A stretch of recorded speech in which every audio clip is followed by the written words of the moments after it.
Salam sejahtera semua. Nama Cikgu Zuria Siddiq daripada SMK Muzaffar Shah. Kali ini cikgu akan menerangkan tentang 3 lagi jenis ikatan kimia yang terdapat dalam bab ikatan kimia, iaitu ikatan hidrogen, ikatan datif dan ikatan logam.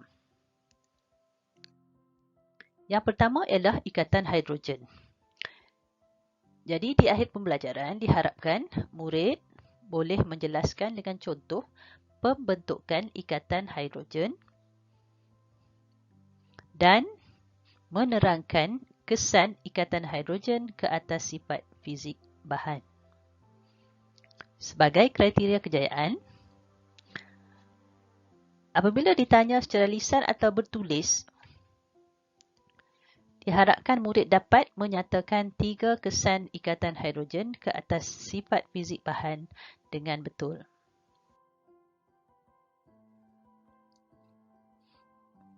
Apakah yang dimaksudkan dengan ikatan hidrogen?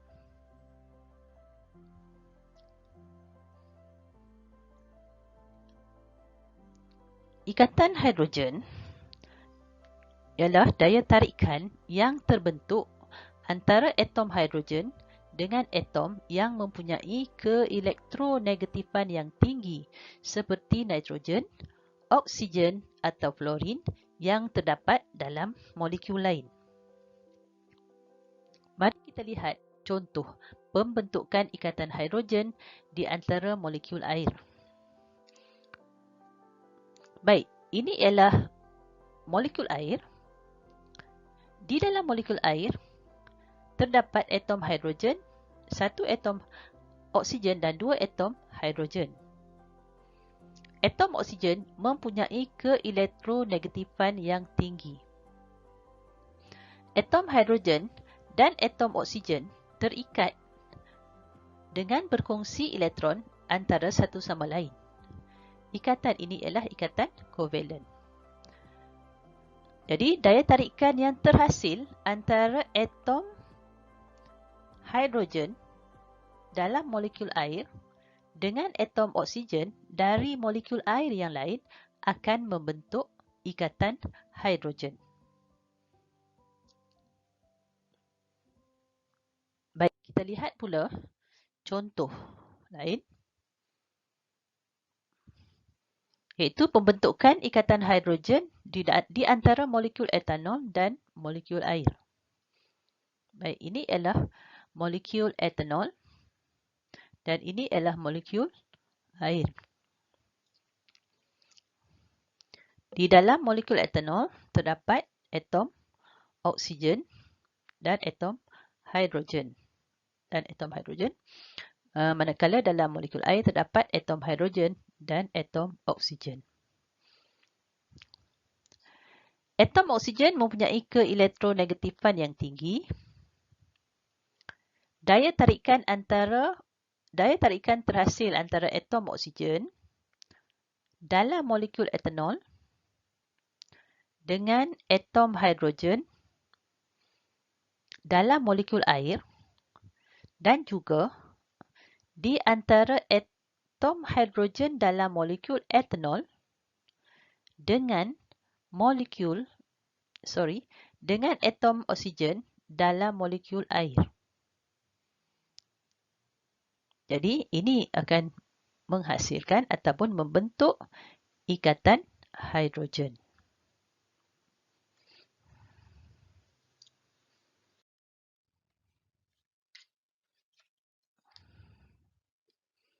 Apakah kesan ikatan hidrogen ke atas sifat fizik bahan?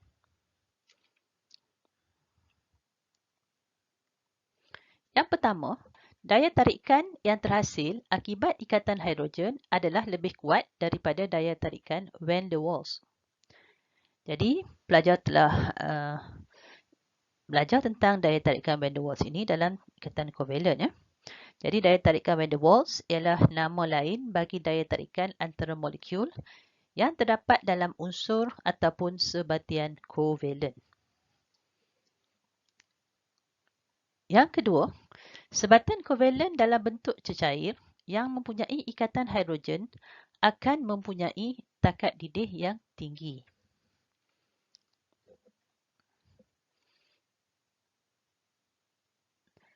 Dan yang ketiga, sebatian kovalen yang boleh membentuk ikatan hidrogen antara molekul sebatian tersebut dengan molekul air akan menyebabkan sebatian tersebut boleh larut dalam air.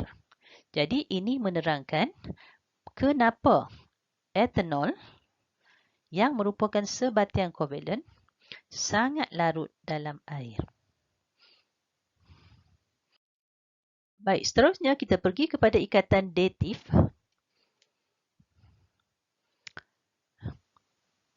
Di akhir pembelajaran, diharapkan murid boleh menjelaskan dengan contoh pembentukan ikatan datif.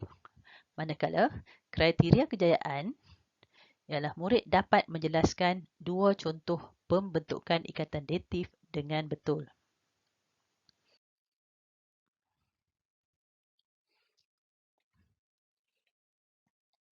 Ikatan datif ialah sejenis ikatan kovalen yang mana pasangan elektron yang dikongsi berasal daripada satu atom sahaja. Iaitu satu atom sahaja yang menyumbang elektron untuk dikongsi dengan atom lain. Untuk lebih jelas, mari kita lihat contoh pembentukan ikatan datif dalam ion hidroksonium. Ion hidroksonium terhasil apabila bahan yang mengandungi ion hidrogen, contohnya asid, mengion di dalam air. Baik. Jadi kita lihat, ini ialah molekul air. Di dalam molekul air, atom oksigen mencapai susunan elektron oktet, manakala atom hidrogen mencapai susunan duplet yang stabil. Ion hidrogen tidak mempunyai elektron di dalam petala. Jadi, pasangan elektron bebas yang tidak terlibat dalam ikatan kovalen di dalam molekul air, ini ada dua elektron yang bebas yang tidak terlibat dalam ikatan kovalen, akan dikongsikan dengan ikatan hidrogen. Minta maaf, akan dikongsikan dengan ion hidrogen melalui pembentukan ikatan datif. Jadi, dua elektron bebas akan dikongsikan dengan ion hidrogen. Jadi, ion hidrogen tidak mempunyai elektron. Jadi, akan berkongsi dengan atom oksigen daripada air. Jadi, di dalam ion hidroksonium yang terbentuk,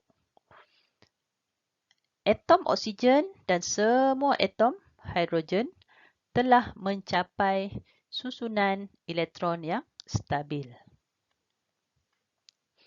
Baik, seterusnya kita lihat pula pembentukan ikatan datif dalam ion amonium.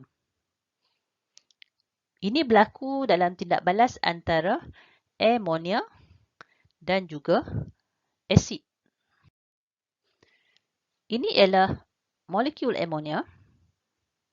Jadi kita lihat atom nitrogen mencapai susunan elektron oktet, manakala atom hidrogen masing-masing mencapai susunan duplet yang stabil. Manakala ion hidrogen tidak mempunyai elektron di dalam petala, maka pasangan elektron bebas yang tidak terlibat dalam ikatan kovalen di dalam molekul amonia akan dikongsikan dengan ion hidrogen melalui pembentukan ikatan datif. Jadi, di dalam ion amonium yang terbentuk, atom nitrogen dan semua atom hidrogen telah mencapai susunan elektron yang stabil. Seterusnya, ikatan logam. Di akhir pembelajaran, diharapkan murid boleh menerangkan pembentukan ikatan logam, manakala kriteria dan juga menakul sifat kekondaksian elektrik logam. Manakala untuk kriteria kejayaan, murid dapat menjelaskan mengapa logam boleh mengkonduksikan arus elektrik.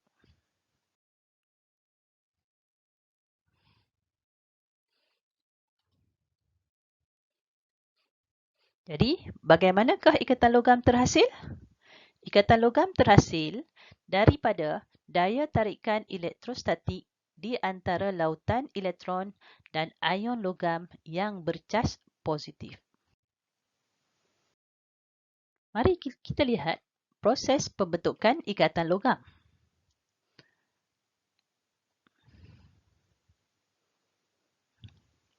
Dalam keadaan pepejal, atom logam tersusun rapat dan teratur.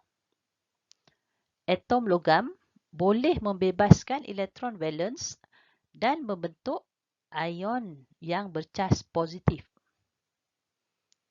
Elektron yang bebas bergerak di antara struktur logam ini. Kita nampak ya, elektron yang bebas bergerak di antara struktur logam ini dikenali sebagai elektron yang boleh dinyah setempatkan. Jadi, nyah setempat ni bermaksud elektron ini elektron yang bergerak bebas dan tidak dimiliki oleh mana-mana atom atau ion.